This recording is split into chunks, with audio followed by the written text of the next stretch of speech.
Saul, Dr. Saul Griffith, an engineer and an inventor, an incredibly powerful change maker in our community. We are so lucky that he has landed back on the shores of Australia and is now changing our systems and our thinking here. Saul has been the principal investigator on projects for NASA, the US National Science Foundation, and US Special Operations Command. He was awarded the MacArthur's Genius Grant in 2007, and who doesn't want to be awarded a Genius Grant? He lives right here in the Illawarra in Austinmere with his wife, his 2 kids and his 2 dogs. And the fact that he lives here bears absolutely no correlation with the fact that Electrification 2515 was chosen as the pilot community. He is the founder of Rewiring America, Rewiring Australia, and is the author of a number of books. Some of you may already have read a Saul Griffith book to try and understand this incredibly important world of our energy futures. He has previously written Electrify, The Big Switch, and The Wires That Bind, and here we are this morning to celebrate the launch of his latest, greatest, and I would say most accessible book, Plug-in, the Electrification Handbook. So congratulations on the launch of the book. Are we all pleased to have Dr. Saul Griffith with us here this evening?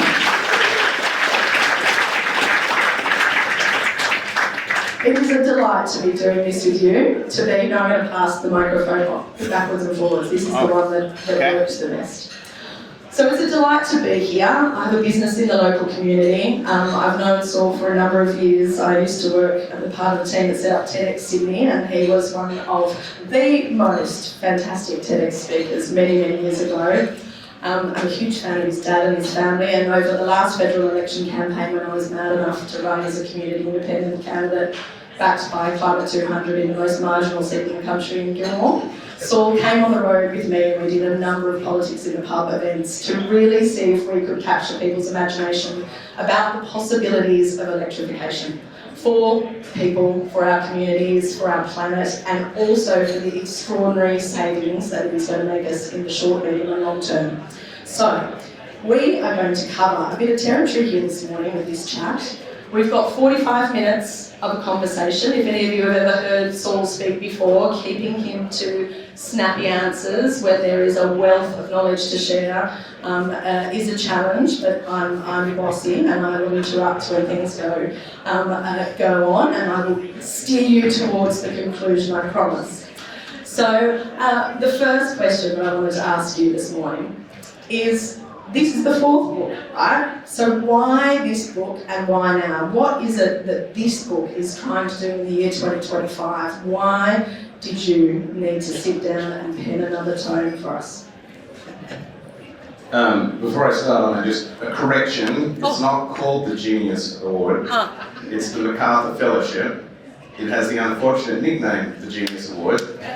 So when you open the cupboard and you lean in to get the cup and you bang your head on it, as I do every morning, your wife says, "Nice fucking job, genius." So it's been a curse for 10 years, 20 years. As to why I wrote this book, one theory is if you keep saying it louder and louder, eventually everyone will hear you. So there's a little bit of that to it.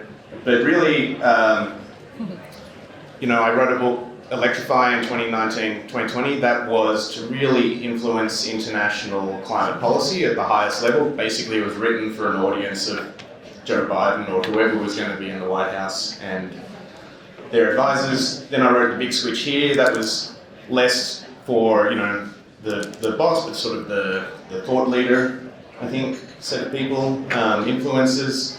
And then I wrote Wires That Bind, which is really about the community benefits of electrification. But this book, I wanted to bring it down to street level. The publisher said, can you just write a how-to for like the average Australian household to just get on with the job? And so it's like a do-it-yourself guide with some interviews of people who have been doing it. And I really love it, actually. And part of it, I think, is like, we've got to make it hit the streets. My favourite little bit of the book is actually sort of the ode to the tradie.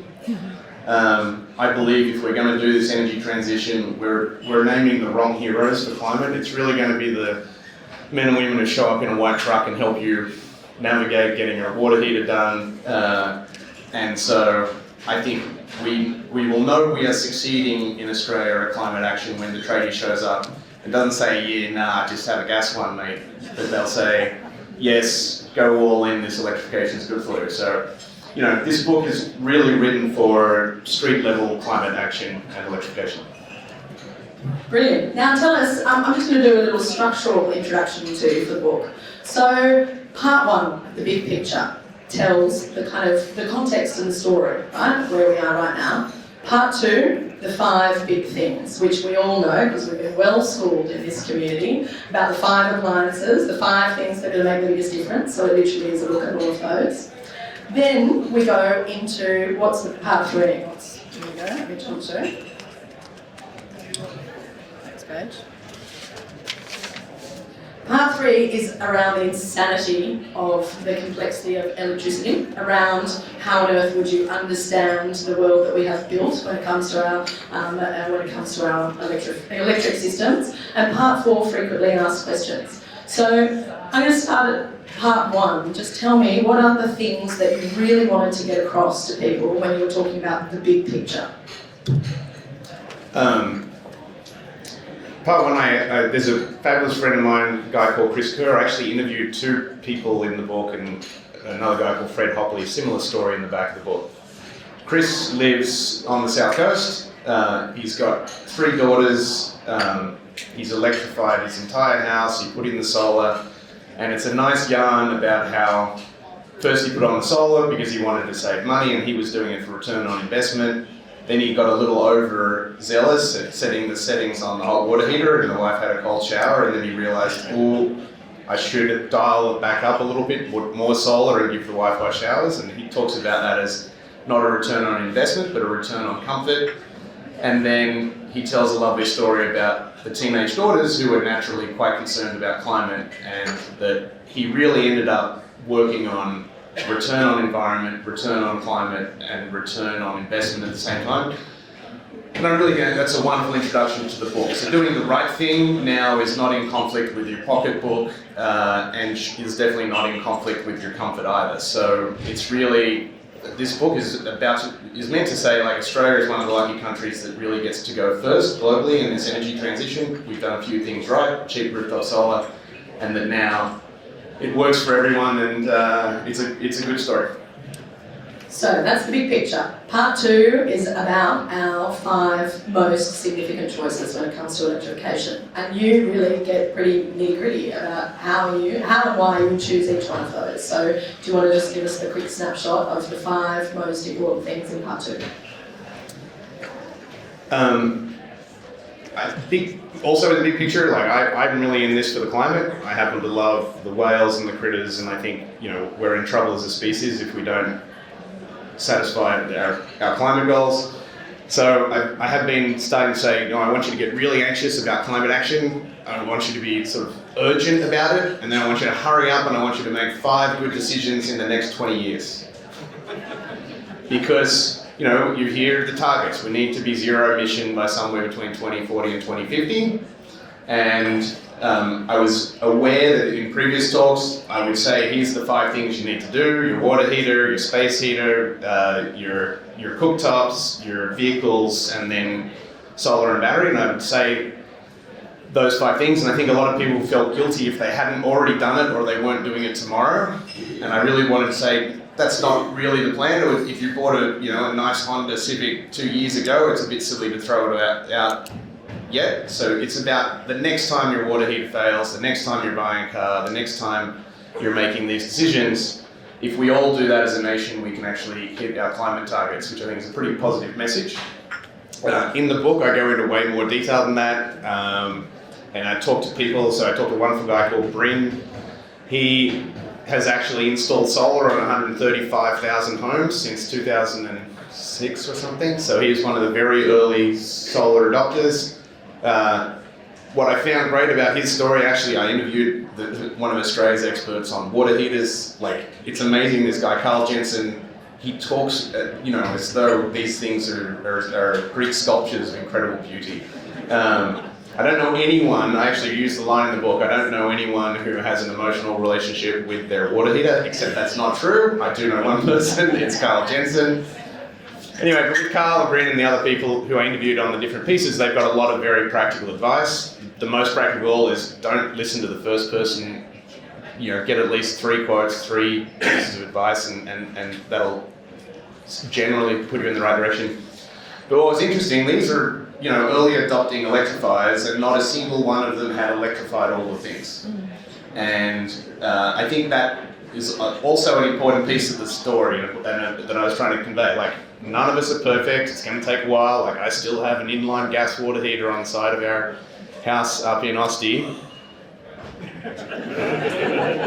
Because I'm waiting until we're about to do a thing to the side of the house, and that's the time to do it. But when that goes, I'm done. And it's going to be D-Day, which a friend of mine in the US calls Disconnection Day. It's the last time you use fossil fuels in your life. I'm this close. Yeah. That's a good kind of framing. I like that. Okay, we're going to come back into some detail in some of these sections, but I just want to give you the overview of what the book tries to do first. So part 3 is around buying and selling electricity, like trying to bring down to layman's terms the absolute spaghettiness which is our fragmented system. So why did you think that it was important for people to be able to understand how the system behind their PowerPoints works? I think, if you're trying to sell the idea that electrification is good for you, it's a little bit complicated. So the analogy I use is, today everyone here has 3 subscriptions to energy. You buy electricity, you buy gas, and you buy petrol. As you know, it's not really great to have 3 subscriptions to movies. It's cheaper to have one that can do everything. And that is true of your energy life. And so a lot of the book tries to translate driving a petrol vehicle to electric, driving gas or using gas to heat things to electric. And so I felt there needed to be some explanation of the electricity bill, because if you electrify everything, your electricity bill will very likely go up. And that people are very scared of their electricity bill will go up, but your gas goes to 0 and your petrol goes to 0, and that's the big win. And so I sort of describe those aspects of it, and then I talked to a couple of great people from the electricity industry, Dan and Adams, who runs Amber Electric. They actually will help you use your battery traded on the wholesale market, and he's helping most people who are subscribed to his service are getting an extra $1,000 or $2,000 a year value out of their battery. And he knows everything about the electricity market, and I thought, I'm kind of an electrification guy, I know enough. But I actually asked him, I pulled out my electricity bill, and first it was like, I actually hadn't looked at my electricity bill in the new house. We'd moved to a new house, and it was much higher than I thought it was going to be, because we had a very old solar system, so I'm also putting in a big new solar system.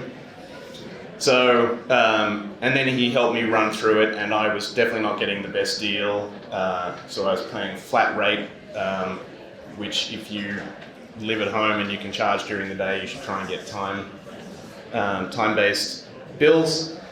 And he gave a great introduction to where the electricity market is today, and it's a good chapter on where we need to go. So the history of the electricity grid, we designed it for all the electricity to come from the coal plant or the gas plant and come to you one way, and you just pay as a powerless customer. But as many of you are here will know, or soon know, the future is us as Australians. We will probably generate half or 3/4 of the electricity we need on our rooftops. We're at about 35% of households in Australia with rooftop solar. That will probably go to 70 or 75 by the mid-2030s. And so we currently guarantee the returns for electricity companies on their investments in capital because they're holding the system together, but we're not guaranteeing the investments of Australian households. So when they change, you invest in solar expecting to get a feed-in tariff with a certain amount, but then those tariffs change over time, and that's alienated a lot of electricity companies. So really, I'm saying all of this and give you a bit of history because the reason this chapter is in the book is to try and push the regulators and the government. So if Australian households are going to be the biggest generator of electricity, our vehicles and the batteries on our homes are going to be the biggest energy storage, we should be demanding a much better deal, much more transparent deal from our electricity market. Or as Dan says very elegantly in the book, like the electricity companies or the retailers, they want you to listen to their phone call pitch once, sign up to their agreement, and never look at a bill again. And they just want to have you locked in. So I go, Dan and I go backwards and forwards on, you should have a look at your bill, and then you should think about your gas bills and your petrol bills in the same thought, and then figure out, well, if I get all those things electrified, which of these retail bill agreements are going to be best? Right now, it's a mixed bag, and it's probably having electricity retailer and an amber deal, and then it's a guide on how collectively we need to move politicians to make the Australian electricity market work for us. Brilliant. So that's why it's an important chapter. And then last part of the book is the frequently asked questions. And so in this section, Saul will run you through some of the important things like how much do you actually need to know about electricity and how it works. He's going to talk to you about the ideas of efficiency, around the recycling, particularly what happens to all of these old solar cells. What about all of the other things that you could and should be doing to help the climate? What about other energy sources? And what about farming? So, as you can see, in this small little handbook, this yellow guide, you are going to have the absolute complete picture of the how, the why, and the nuts and bolts of making your next best decision over the big five that we've got to make over the next 10 to 20 years of our lives. So, I'm going to go back again to the big picture if you don't mind. So, in your first chapter, you talk about the fact that we really need to rewire the whole negative narrative which has emerged around electrification. And having been at the kind of front line of that recently, in the recent federal election, it is amazing how hot under the collar and full of conflict that we as a community have become over what is essentially a message of hope, of saving, and of taking some of the power back at a hyper-local level and at a household level in our system. So how did the whole negative narrative emerge, in your view, and what is it that we can do to rewire it all through the work that you're doing around this book and through electrification? It's this book versus TikTok. I think that the negative information, I think we really, really underappreciate how much the fossil fuel companies and even nation states are influencing the social media that we get about issues of solar, wind, nuclear, etc. I'm going to tie this to geopolitics in a way that is a little bit crazy, but will make a bit of sense. So I had to make an email list this week so I could spam everyone I know. And when I use some tools that Google has to get all 13,000 people who have emailed me in the last 5 years, and I got every single one of their names. And I thought I'd better check to see if there's any duplicates. Turns out about a little over 3,000 out of 13,000 were Russian spam email addresses. And I'm going to tie that, so I don't know if you remember, like day 2 of the Trump administration, the Secretary of State Marco Rubio meets at Saudi Arabia MKS's palace, this is the guy who kills American journalists for fun, with the heads of state for Russia and America saying, well, wouldn't we have made a lot more money in the last few years if America had been helping Russia sell more natural gas and oil to the world? Which is to say, the entire Russian economy runs on oil and gas. This is part of the problem in Ukraine and Western Europe. But I tie that to those 3,000 misinformation email addresses in my inbox. Like, we are all inundated with this misinformation all the time. And I think that's why, with Kate, we went deep into enemy lines, and we went to an anti-wind farm meeting in Kiama, and I was astonished at the comprehensive misinformation. I was sympathetic. Like, actually, I believe, if you don't work in science or engineering, you don't have access to the best journals. So I actually have some sympathy that if you're just reacting to what's on the internet, you can believe these things. But we are under this huge amount of misinformation. And in every case, it filters all the way up to, the weekend's going to be ruined, but you can see you can go camping in your Tesla outside, which is pretty fun. I was in Queenstown last week. I rode an electric jet boat and we tried to wakeboard in 4-degree water in Lake in Queenstown behind the world's first electric ski boat. I failed, my colleagues did okay. But like we aren't getting enough of these breakthrough, like the future is not going to be taken away from us, it's going to be better. You know what, the best thing about wakeboarding behind an electric boat is you don't have, you know how it smells like petrol? Yeah, it doesn't smell like petrol, it's amazing.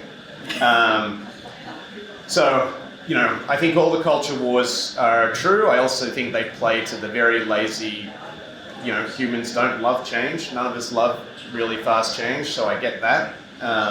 But I think now is the time where we've got to be telling the positive stories, like, you know, won't ring true for everyone here, but like, I think we're more likely to get the tradies on side selling for us when we have electric jet skis that they can spend their earnings on.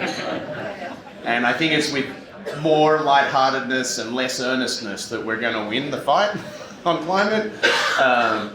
So, I don't know, that was a long rant. I can't remember the question. Kate didn't take the microphone away though, which is very generous. Yeah, we're doing good. It's doing good.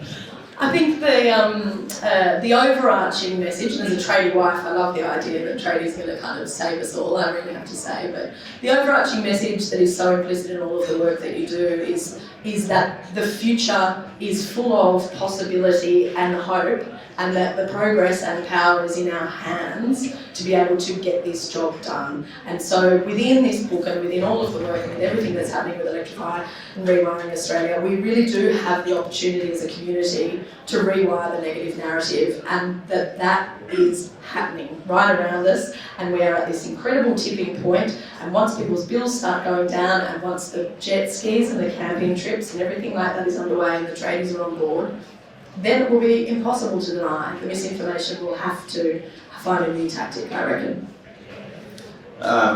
If I get the number wrong by a few $1 million, excuse me, but I believe that we spend $165 million per day as a country buying foreign oil. So, if you haven't looked at your phone in the last few hours, Trump actually bombed Iran. Iran can keep the regime running because it sells oil to the world. Right? America, which has turned towards fossil fuels, is because it's a big fossil fuel producer. Russia. So all the countries that we're currently worried about are enabled by us buying their oil and gas. This is insane in Australia. We have the cheapest nuclear power plant ever invented, the sun, and we've got it prolifically. I think if you drive an EV off rooftop solar in Australia, it's about 20 cents a kilometre, and if you're driving the average petrol vehicle, sorry, it's about 2 cents a kilometre in an EV, and it's about 20 cents a kilometre in your average petrol vehicle. Like, it's a no-brainer. It's in our interest, it's in the interest of creating literally a better world if you look at the geopolitics of oil and gas, so it's exciting. Do you think that the national conversation has shifted? Do you think that particularly, and I will move on from the political realm in 1 second, but do you think that after the last federal election we have kind of turned the page? What do you reckon? Where are we up to?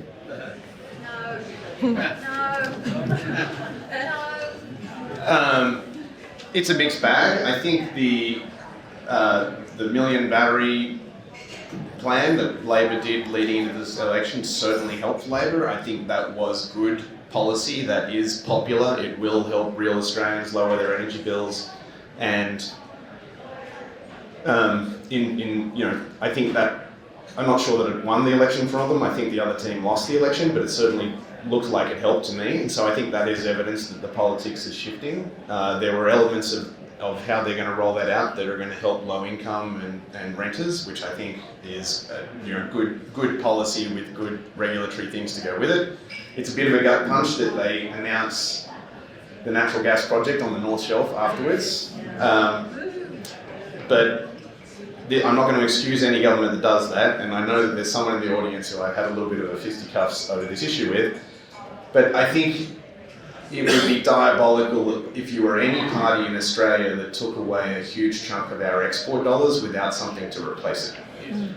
And so I personally know that we don't need natural gas for this energy transition. This is a piece of the misinformation. If you ask the government where are the numbers that prove to the public that we need to exploit the Northwest Shelf. There aren't any. It's not based on modelling of any system, so we don't need it.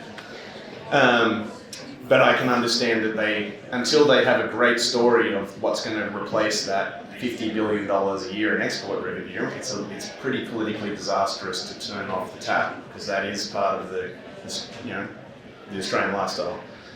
Is supported by some of these things. Not as much as we want. I mean, we actually tax the gas companies in particular, not nearly enough. I would have liked, if you're going to announce that policy, personally I don't think we'll allow gas to go on. That project may not get built, certainly won't live out its life. By the time we're halfway there, we'll turn it off. But it would have been better to announce that policy alongside taxing those exports in a way that you could redirect those dollars to help everyday Australians do the right thing, which is the easy thing, which is the better thing for us, which is electrification. Woohoo! Time to turn that page, I think. All right, now the sentence that tradies are going to change the world. I profess my bias. What role do you think that this workforce is going to play? Why do we need for them to be so central and so proud of the role that they're going to play? What are the benefits to local communities? Why tradies? I think there's two critical reasons. So many of us have an emotional relationship with the electric vehicle, so that choice is a bit based on ego and pride and other things. It doesn't really involve the tradie so much, although a tradie will have to install the 7 kilowatt charger. But, these are the people who either make this easy and cheap, or they make it expensive and hard. And right now, if you're replacing a water heater, it's just as likely that the tradie shows up and says, yeah, no, I've got a cheap gas one in the truck, mate, I can have it in tomorrow, and they're selling against the program.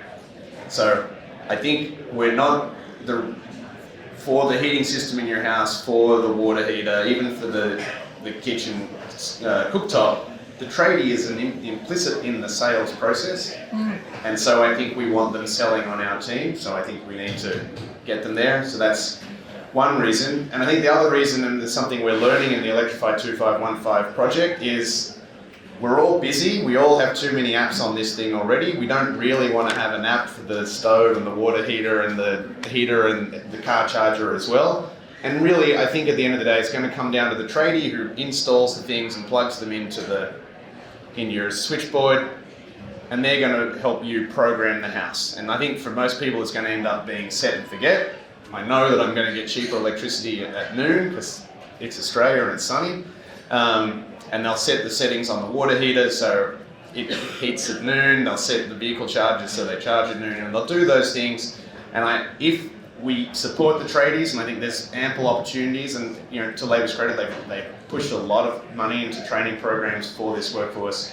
But we really want to train them as the people who help solve the last, I'd call it the last 10 centimetre problem. They'll call it the last mile problem. But the last 10 centimetre problem is like, literally, how am I going to make this stuff work as it plugs in and I program it? Yeah. Right? So we need the tradies for the sales force, and we need them as, the help desk. And the benefit of this is that those people are usually smaller businesses in local economies. So can you speak a little bit to the way in which the localisation of economy is going to be supported by this electrification plan? So this is this was a little better covered in a previous book, although I cover it here as well. In 2515, we're 6 suburbs, from Thirroul up to all the way up north. There's 2 petrol stations, the BP and the guy who races the Ferrari and all the old sports cars, who I like very much. I don't think he sells much petrol though, I think it's mostly at the BP. As a community, we are spending somewhere around $25 million a year buying petrol. And it creates 1 job in our local community. Right? This is the easiest way to tell the story. If we were all driving electric cars and we were charging them, maybe half of it off our rooftops, and hopefully there's solar on the church and solar on the surf club and they're helping, we would keep $20 million of that money in this postcode. So think about if we were all spending something like that $20 million locally, and we're spending that on the tradies to add more solar and to put the vehicle chargers in, that's creating a huge amount of very local jobs, and it's giving us, a huge amount of money stays in our community. This is really the story about why this makes so much sense for Australia. This is how we keep money in our communities, and we really turbocharge the economy. Brilliant. Last thing on the tradie element, a friend of mine was doing some really interesting research around what the attitude of tradies were to the opportunities of the new energy economy. And tradies in general will say that they think that tradies will benefit from electrification, but that they personally don't think that they will benefit. And in that is a little bit of a kind of change management challenge, is that how do we encourage all of the tradies in our own worlds and our own families to think that this opportunity is going to be for them, not for somebody else. There's a reluctance to reinvent, a reluctance to retrain, a reluctance to pivot, particularly in the kind of in the mindset of the tradie economy. So how can we help them be bold and brave and see that this benefit is for them now? Wow, I feel really put on the spot. This is actually more your expertise than mine. I know, that's what I'm The asking. first thought that comes to my mind, and forgive me if this is terrible, there was a dating website called Ladies for Tradies a few years ago. I feel like we need some version of Ladies for Tradies but electric. I'm going to let all of your own imaginations fill in the dirty jokes that could stem from all of this, but I think that's a little bit about make you the hero of the energy transition. Like, the tradies are the people who are going to save our children's future. I think we need to attach social. I believe it's a little bit of a social status project. We dabbled in this at Rewiring Australia. We sponsored so there is a statistic: 80% of tradies have been surfing at least once in the last month in Australia. So we sponsored the Narrabeen Pro-Am for Best Amateur, hoping it would be a tradie. But I feel like it's cultural projects like that I think will turn the tide. I think it'll be far more easy for the tradies once the electric utes. To be honest, until the electric utes really hit the ground, so it's great that the BYD Shark is here, so it's going to happen slowly, but I think that will really... the fancy nerd term is Overton window, but you don't want to use that with a tradie. If we get the electric utes, I think they'll realise, once tradies drive a lot, they will benefit from those cost savings on the ute, and I think that will make them buy into the plan. Yeah. Energy evangelists, they're everywhere, aren't they? It's amazing. Okay, so when it comes to what, why and how of your transition for your own 5 key devices in your household, what is the one which is most impactful in terms of people's kind of potential cost savings? Where are people going to get the most return on their family budget? And which is the one that you have found from the pilot is the hardest one to get done, and why? So the biggest energy consumer in every Australian household is the vehicles, and I've put a chart at the beginning of every chapter, which is the relative price of the electric way of doing something and the fossil fuel way. And so I said it already, 2 cents a kilometre driving electric, 20 cents a kilometre driving on petrol. So electric cars represent the biggest week-to-week savings, the second largest savings, and the savings sort of correlate with emissions. The second biggest savings is on replacing the grid electricity with as much solar as you can do. Then the next biggest savings is on the water heater, then it's on the space heater, and then it's on the cooktop. Pretty much for all Australian households, depending on a few things like how many people live in your household, all of these things now make sense. Like, even if you did install a gas water heater 2 or 3 weeks ago, if you replaced it tomorrow with an electric heat pump water heater, it will save you money over the next 10 years, even if you're throwing away the investment in the gas things. So economically, they all work. Biggest savings driven by the vehicle and the solar, but it doesn't really matter where you start if you have a plan that anticipates that eventually, in the next 10 years, you'll do all the things. And the hardest? The hardest, I think, for a lot of people is cooking, because it's got cultural reasons. A lot of us, and then some very weird practical things. A lot of us put in stone countertops. That was really fashionable for the last 3 decades. And it turns out that that's nearly as bad as asbestos to breathe. So if you're replacing your gas stove, someone's got to come in and cut a new hole, but nobody wants to do that because it might kill them. So I solved that in my house. I just put a nice piece of live edge timber on top of the stone, and then I sunk the induction into that. It looks really lovely. I didn't have to cut a new hole. I don't know if that's for everyone, but the kitchen is hard. I actually interviewed a wonderful woman called Kim Lu in the book. She's an Asian doctor who works in Western Sydney. She does kitchen diplomacy for electrification, so she's teaching all of the Asian communities in Western Sydney who absolutely were raised on you can't have a wok without gas, and she's teaching them one community group at a time how to do the best possible stir fries on the electric wok. I can testify I've burned more stir fries on the electric wok than I have on the gas one because it's hotter. It works. So I actually think, just as we need tradies to be ambassadors, I think there's still a little bit of trying to guarantee to everyone that, your food will be better. I've got a great mate, some of you might know him, Mark Malek, lives up the top here. He was so anti-electric because he cooks magnificent food and he nearly does it all over charcoal. And he actually, as part of the program, has put in an electric induction. He loves it, but he still cooks with charcoal those things that need to be cooked with charcoal. Yep. And there's nothing wrong with that. In theory, charcoal can be carbon neutral, and then he does most of the rest of the meals on the induction. So I think, just telling those stories and having ambassadors like Kim Lu, show us that we can do it all, and in fact the cooking experience gets better, gets safer, gets cheaper, is going to help us on that one. And if Saul's words on that subject are not enough to convince you, at 12:30 there is an induction cooking demonstration in the other room. So the team, amazing team from Moore Street General Cafe, will be there demonstrating how all of the things that apparently can't be cooked on induction absolutely can, and can be done really well. So after we've had a good chat here this morning, I encourage you to go and convince yourself, and some great prizes to be won also for woks and things over with the raffles today. So when it comes to the spreading the benefits, basically, we're talking about kind of access and affordability and equity. All of the benefits of electrification flow to those people who are able to make big investments in major items in homes that they have some sort of security or ownership over.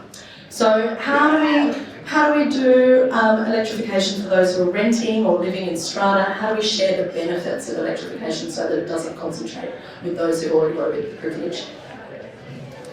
So I'm going to back up a little big picture here. I love you all. You are my neighbours and my friends. Let me suggest that, actually I know the youngest person in the audience is 25 because I met her earlier this week. But in general, people who get interested in this are probably 40 or older.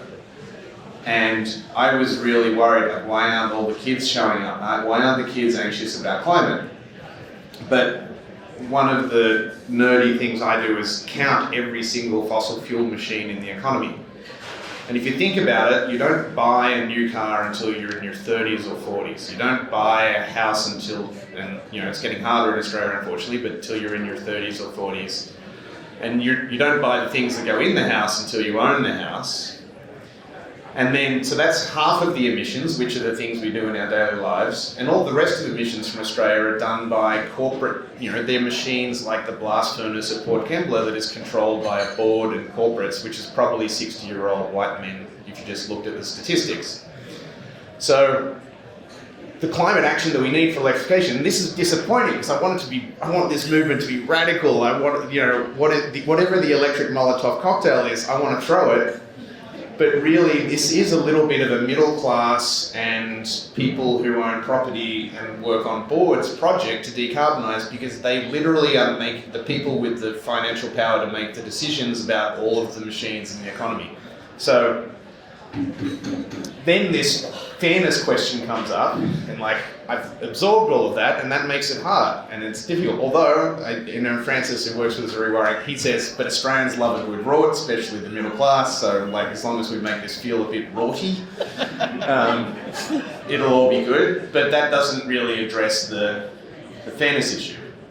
So I think there's a couple of aspects to the fairness issue. One is the split incentive. So for renters, it's difficult. They don't have agency over making the decisions, although there is increasingly regulation that, like, they've lowered the proportion of strata required to vote on something from a supermajority to 50%.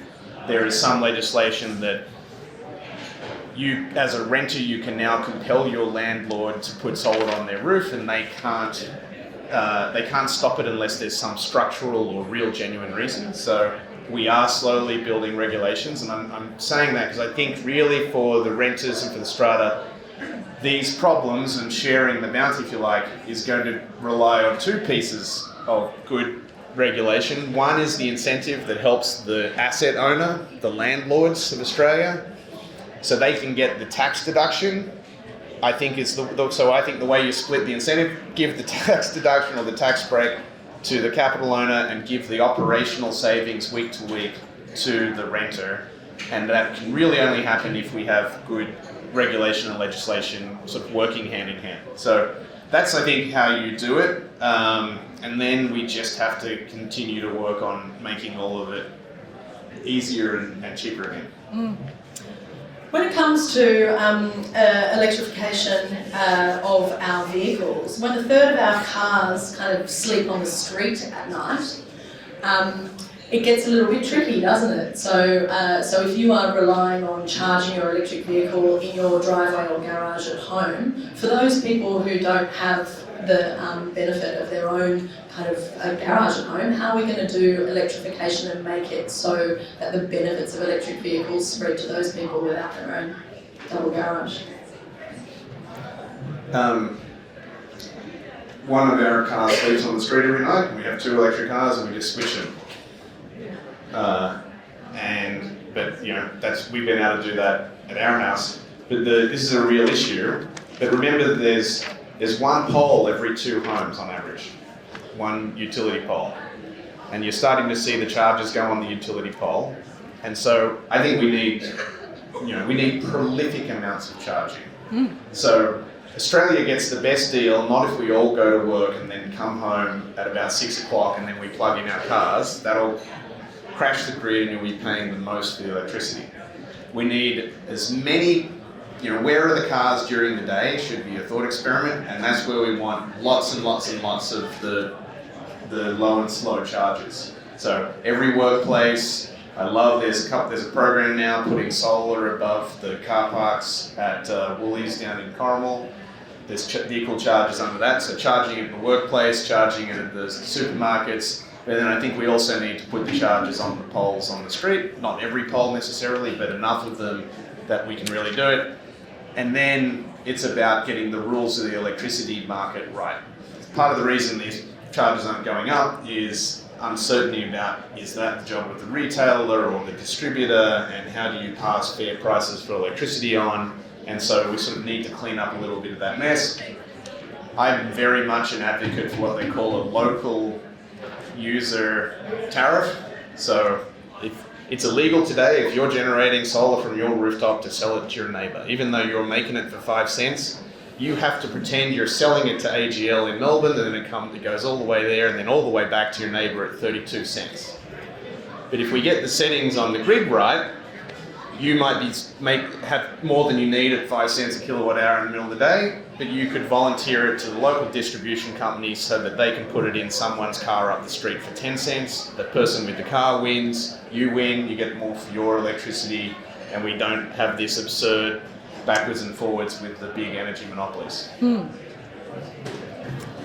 Sounds like an opportunity down the track that we're going to get to very shortly. Now, there is going to be a chance for the audience to ask some questions. We've got about 15 or 20 minutes before the next item on our agenda. So start thinking from your point of view what you would like to ask of Saul here this morning. So whether it's a practical question about your own setup at home, whether it's a philosophical question, or whether it is one of the systems or structures questions that he's unpacked in his book, my friend Caitlin's going to be wandering around with the microphone, and we're going to be able to ask Saul a few questions. Before we just jump to that, when you were talking in the frequently asked questions section at the back, because it's so brilliant how it just myth busts a few things. One of the ones that that I heard a lot back in the campaign is community concerns around the end of life for so many of these new devices. In particular, how are we going to recycle the blades on the wind turbines,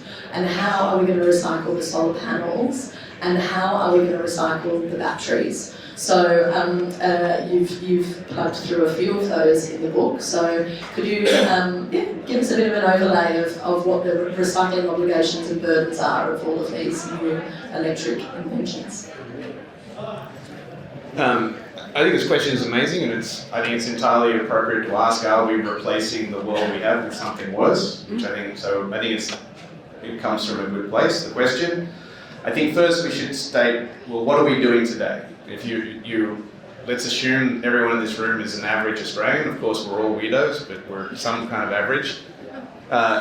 Each individual burns about 6,000 kilograms or 6 tons a year of fossil fuels, a combination of coal, gas, and oil. That becomes about 15 or 16,000 kilograms of carbon dioxide, which we just throw away into the atmosphere. But because you can't see it, it doesn't feel like it's waste. So we currently recycle 0 of our energy life of that 6 tons. You can do a thought experiment. So the warranty on the batteries is 10 years. The warranty on solar now is typically 20 years, and the warranty that they put on big wind turbines is 30 years. And so if you use that as how long did they last, and you know how many megawatts they produce per kilogram of wind and solar, etc., you can do an estimate. So if I took your life today that's run with fossil fuels, and I run it half with wind, half with solar, and I have to store half of that electricity in a battery so that you can use it when the wind isn't blowing and the sun is out, you'll need about 100 kilograms a year of each of those things. 100 kilograms of wind turbines, 100 kilograms of solar, etc. But the reality is these things are all, for the most part, all made out of metal. So the majority of the wind turbine is the steel tower, and then the second biggest heavy bit is the gearbox, which is steel and copper and nickel in the motors. The solar is the aluminium racking that holds it to the roof. Then it's just glass and silicon. There's actually enough silver in it that it makes it really worth recycling. And my dirty joke is copper is so valuable that junkies recycle it for us. Catalytic converters even more valuable. They chop them out of the bottom of your car. And metals I'm a metallurgist by training originally. These are the things that we recycle the most. So the most recycled things in the world are gold, silver, copper, iron, aluminium, in roughly that order, and all of them are above 80%. So we should be able to recycle 80 or 90% of that 100 kilograms a year, which means you'll only need 10 kilograms a year of stuff of these three things, so let's call it 30. So that's 30 kilograms versus today's life, which is 6,000 kilograms of mining. So this is really on the way to a much more what they call circular economy, and it's the way forward. The one thing you mentioned is the blades on the wind turbines. They're a little bit hard. They're made out of fiberglass, which is an epoxy resin with glass fibers. You can't quite recycle them perfectly because they're so intimately mixed. They're hard to get apart. So much so that we've worked on programs, and they're ongoing with the Department of Energy in America, and they're doing this in Europe. They're actually looking at making wind turbines out of wood again, and out of aluminium, and even out of steel. I believe that will happen. It won't affect the performance, and you'll probably see that happen in the next decade. And then those parts of the wind turbine will be 100% recyclable too. Brilliant. So the message is that we are on our way to a much more circular, much more recyclable, and that the fears that are out there in the community about the environmental impact of all of these new things are mostly fueled by the fossil fuel industry, who doesn't want us to have them. Yes. Yeah. Actually, a good friend of mine's ex-boyfriend was a guy called J.B. Straubel. He worked at Tesla. He was employee number 5. He now runs a company called Redwood Materials.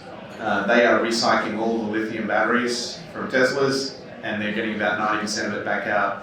The company BYD has actually made the company-wide goal, and I think this is extraordinary, of being completely circular in recycling by 2040. So they'll take your car back, they'll completely recycle that battery.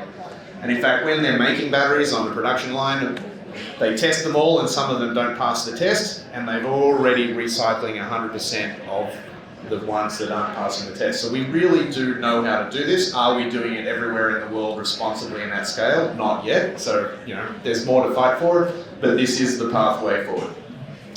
The future is here, it's just unevenly distributed, but we've got lots of things to hope for.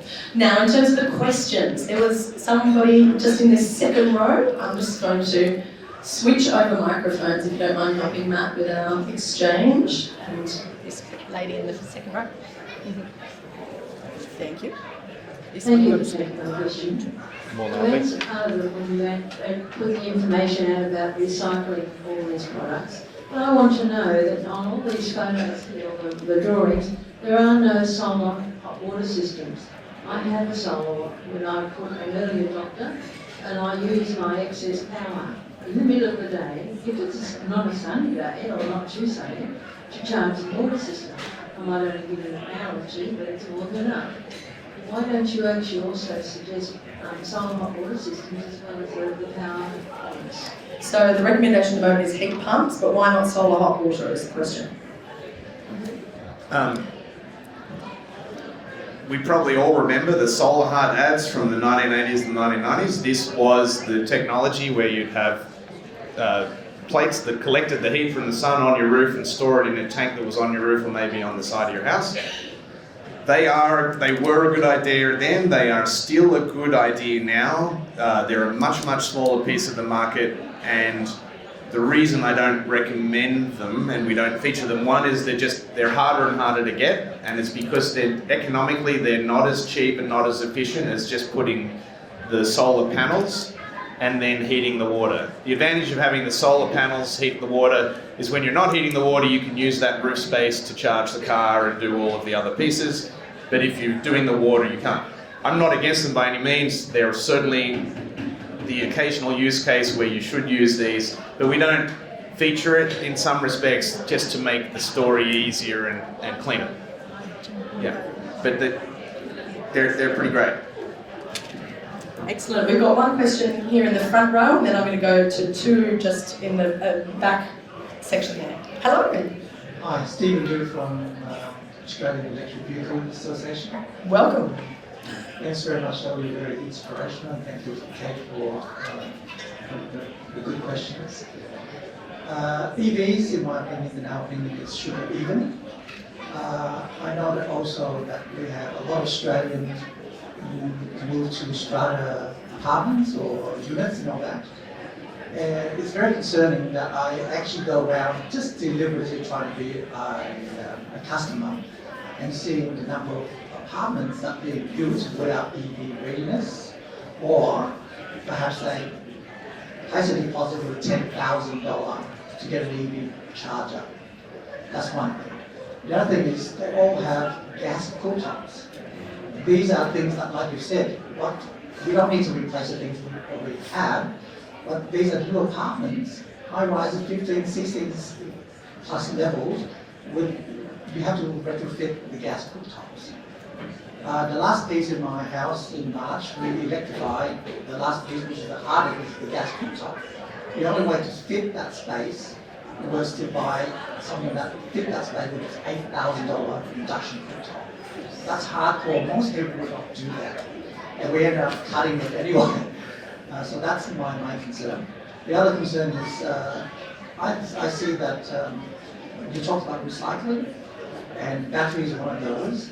And my concern is, like with the social media, there's a bit of a push in the greenie space that they're going against common sense. For example, in Adelaide, we had Tesla buy over a use down commercial space which was polluted, and they wanted to use that for recycling. We have greening groups who are actually opposing it, and that was going to employ hundreds of employees. Okay, I'm going to thank you so much for the question. I'm going to break it down into two parts if that's okay. So the first part of the question was around how do we encourage particularly residential developments of apartments to ensure that there is adequate provision made for electric vehicle charging at the point of construction so that we don't have to retrofit these things. And is in the same line, is there a role for regulation to prevent the installation of new gas rooftops? So is that, where does the regulation, where does the incentive need to come from for residential apartments? And then I'll come back to the second part of the question. So there's 11 million households in Australia today. By 2050, there will be maybe 2 million more. So I just bring that up to say 11 million of these projects are going to be retrofits and 2 million are going to be new builds. That's a little bit for why we emphasise a lot more about the retrofit. Victoria is announcing a gas phase out. That should hopefully come along with, and ACT is already on that path, so that you won't be able to build new buildings with gas. It really should be a nationwide program. New South Wales government has been curious but hasn't executed. The long history of building standards, actually I've got a friend who calls it the insulation cabal, controls our building codes. So they want you to invest in insulation and efficiency before they do electrification, and our star ratings are pretty kind of wacky. I think we should be looking at that in detail. We're trying to work with various building groups on this, but the best time to do a retrofit is when you're building the building new. This is something that can be solved with regulation. You should at least make the new builds compatible with electrification, and certainly for strata, the underground parking is presenting a problem. There's a lot of interest groups, like even the fire department is sort of working against discharging the vehicles. There's new technologies coming. I work with an American company that has got the contract to do air conditioning and stoves in social housing in New York to do the retrofit replacement without the cost for the gas. So there are new technologies that are coming there to solve it. So I think you've delved into all of the 5% problems, and we need to fix all of these. And this is actually why we're at Advocate, and we're glad that the Labor Energy Minister, Mr. Bowen, has seen what we're doing here in 2515, and he wants half a dozen more or even more of these types of pilots around the country. And we're helping him and helping communities try to pick each one of the problems that you point out, and let's figure it out on the street and how to do it right. So I think there's a regulatory thing here, and then there's also let's do more of the types of things we're doing here to solve these problems that we will need to solve eventually. The second part of your question, which I'm going to jump to, is it was around the social license for, particularly for environmental groups. How do we maintain and sustain support within well-meaning green and progressive circles for the energy transition? Can you see if you can put a few comments around the proportionality maybe of the issues? I feel a real pressure to have an answer to everything, and my wife probably thinks I do, but I know I don't. We do have green against green in a lot of cases. There's the efficiency people who will say don't electrify until you've done all the insulation. You've got the recycling people who are very cautious. I think there's a lot of history of all of these groups. Sort of the new green movement, if you like, is the electrification movement. I think it has the largest hope of being a bigger tent, because we're all going to have to do it eventually. But there still are fights against the recycle more. Honestly, I don't know how to solve this problem yet. I think hopefully good information, books, and just sensible conversations will hopefully get us to a better place. Thank you very much. Okay, we've got a question down, gentleman here. Thank you. And then we'll come to you as the next one. Just a quick comment, first of all.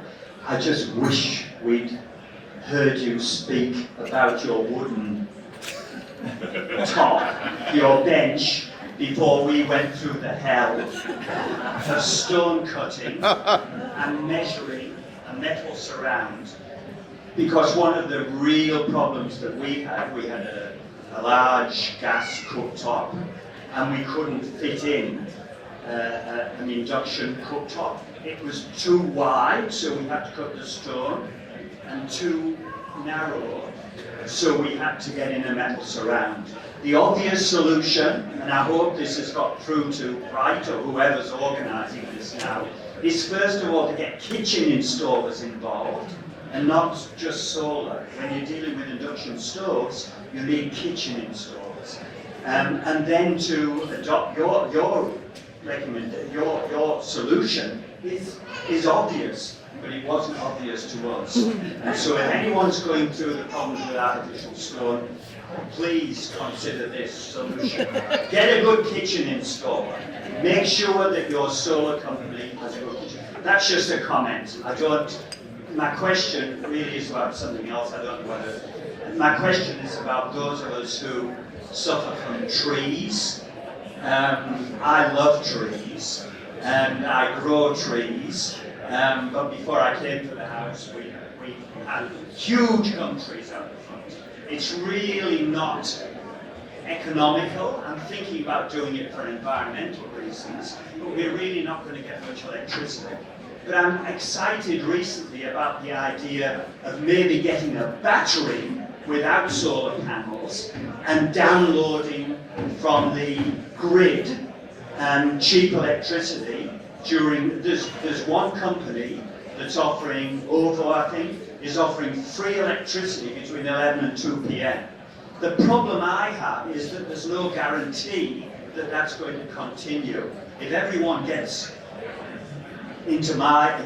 adopts my idea, then they're going to start charging for electricity during. So if you have any comments about people who are shaded and whether or not, my understanding is that Endeavour fixes the prices for electricity and then passes those on, and then the retail plays with it. But anyway, if you can comment on the problem with trees.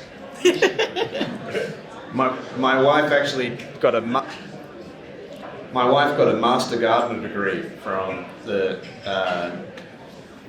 a university in California. So I consider trees sacred, as I consider my marriage sacred. If I had the wrong approach to trees, we'd be in trouble.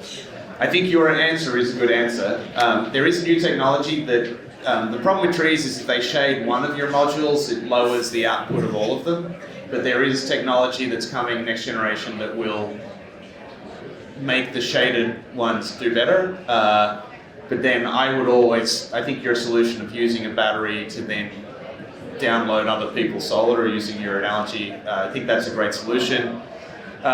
Endeavour doesn't set the price, they set the price of the local poles and wires, but we can probably put 3 times as much electricity over our local poles and wires without really upgrading them hugely. So there's a lot of room there for actually the price of electricity to come down. If we, and Francis uses the terms, if we keep the wires warm all day, then we'll get more value out of the electricity system, and that should lower the price. And by that means other people in 2515 have got excess solar, it goes into your battery, and your tree, your glorious tree, can survive. I have a liquid amber that's currently my problem. Fortunately, it's one of the pests that's not native, so it will go away, and we will keep trees. We'll grow all the bottle brush, the 4 meter high trees, not the gums. That'll be our solution. Thank you so much. And certainly when we're talking about batteries in cars, that is where the other opportunity comes, doesn't it? Yeah, cars, absolutely. That battery there is underappreciated. Just on you were right, your advice. One of the things that we really set out to learn were these practical things about the kitchen and have a kitchen person, not just a solar guy. I would also advise, if you're using my solution, to get a carpenter. I was doing it half-assed in the backyard. I slipped with a router, a huge chunk. So there's actually a Lego figurine holding a knife and a block of cheese cast in epoxy to cover up the mistake I made when I was making my piece of wood. Over here, this lady. Yes, got a blue top. you've actually answered a lot of it about regulation, because that's the way I see it, is why aren't we following Victoria's lead and the ACT? Why are we doing new builds, particularly in apartment buildings? I'd also comment that it's not the cooktops that concern me in apartment buildings, it's the central hot water systems. And they're to be actually putting them into new large apartment buildings at this point in time is criminal, because the idea of retrofitting for the owners that will have to do it subsequently is almost impossible. It comes with so many complications that should be outlawed first, as far as I'm concerned. So the question or the request is which layer of government could be resisting this and why are they not currently? And I know there's a petition doing the rounds directed at Wollongong Council on exactly this issue at the moment. So could you perhaps speak to state and local capacity to regulate and influence on this issue of gas in apartment buildings? Australia's complicated, so we actually are going to need federal, state and local work. But just to give you some optimism, Lily D'Ambrosio has been doing the heavy lifting in Victoria. I'm totally a fan of hers.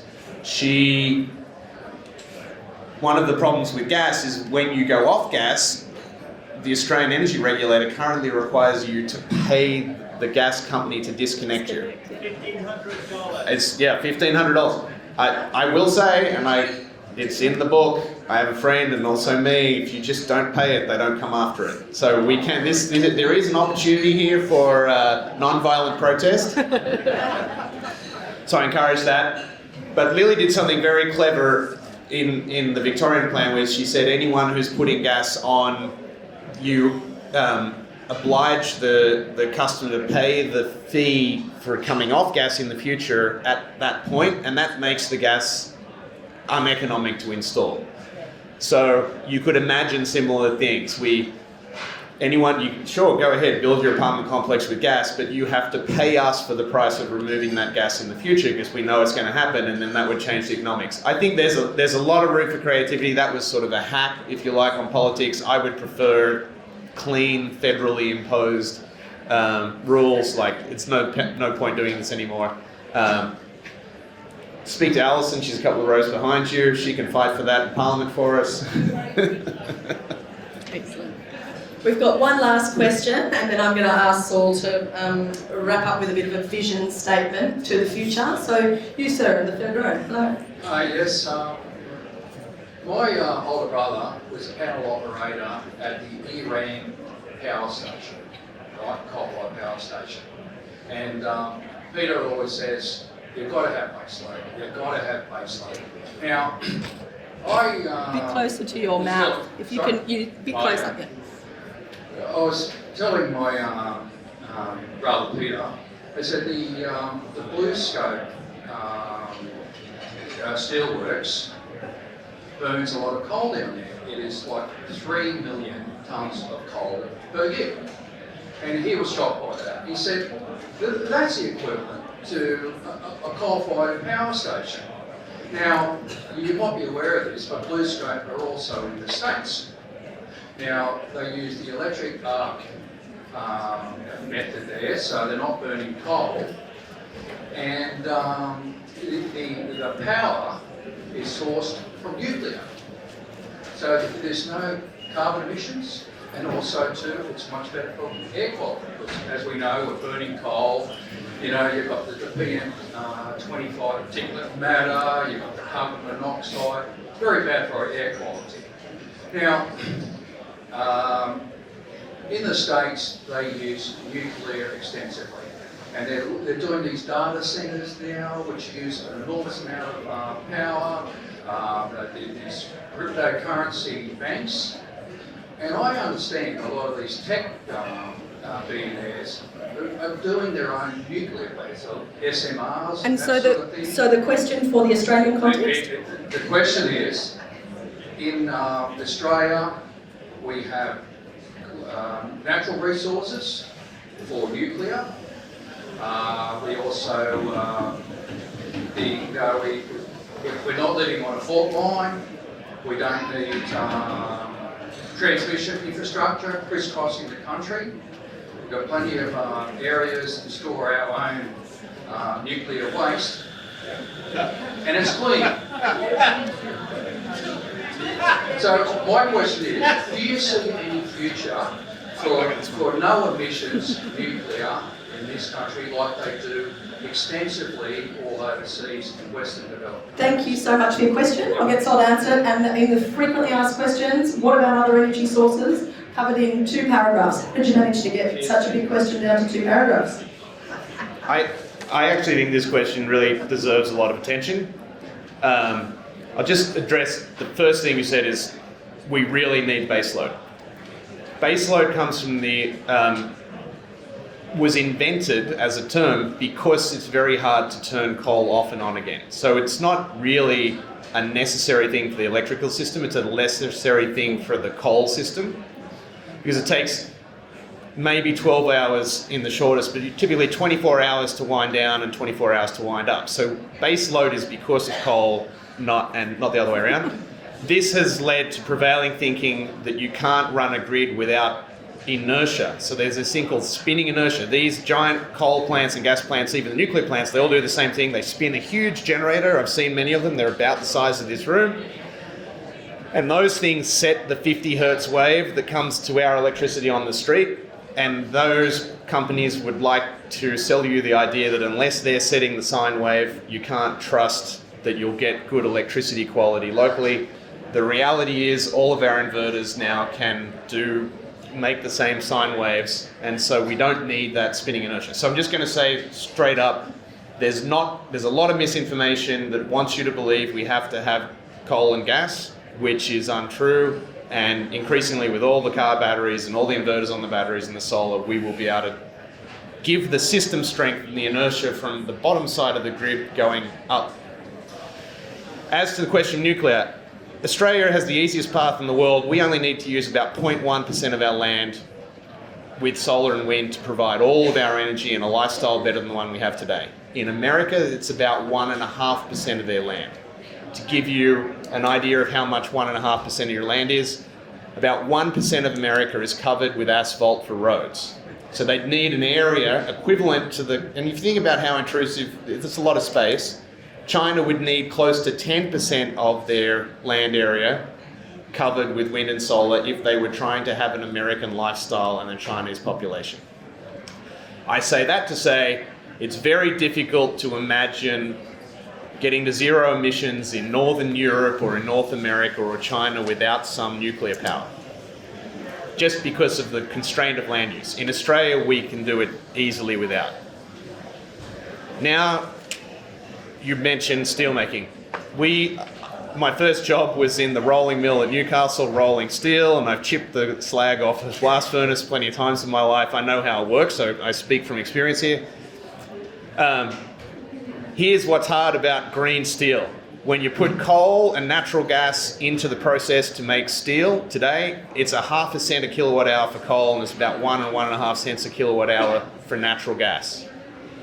Nuclear power can only run electricity. Electric arc furnace doesn't make you fresh steel, it only makes you recycled steel. So you put in old cars, electric arc furnace recycles that steel. It can't make you new steel, which requires the metallurgical coal. So it's not there yet. And if you're running it on nuclear electricity in the US generates electricity at about 10 US cents, that's 15 Australian cents per kilowatt hour. So if you want to make steel more expensive, you make it with nuclear power. It'll be about 10 times more expensive. I'm just going to suggest that the world is not going to tolerate that, just on economic bounds. I have mates, I'm working with them. They have been working on electrochemistry pathways to steel. There's 3 or 4 groups in the world that are doing this. This means literally you run electricity through a bucket of iron ore and you separate out the oxides and the iron. It will use about 2/3 of the energy of traditional blast furnace steel making. And if you're running that, because Australia at industrial scale, industrial solar and wind farms can produce electricity at maybe 2 to 4 cents a kilowatt hour, that actually probably leads to cheaper steel. All electric, all renewable, all made in Australia. It probably means we make about $100 billion a year shipping iron ore, about 100 million tonnes a year overseas. We only make 101 million tonnes go overseas, and we make 1 million tonne locally into steel.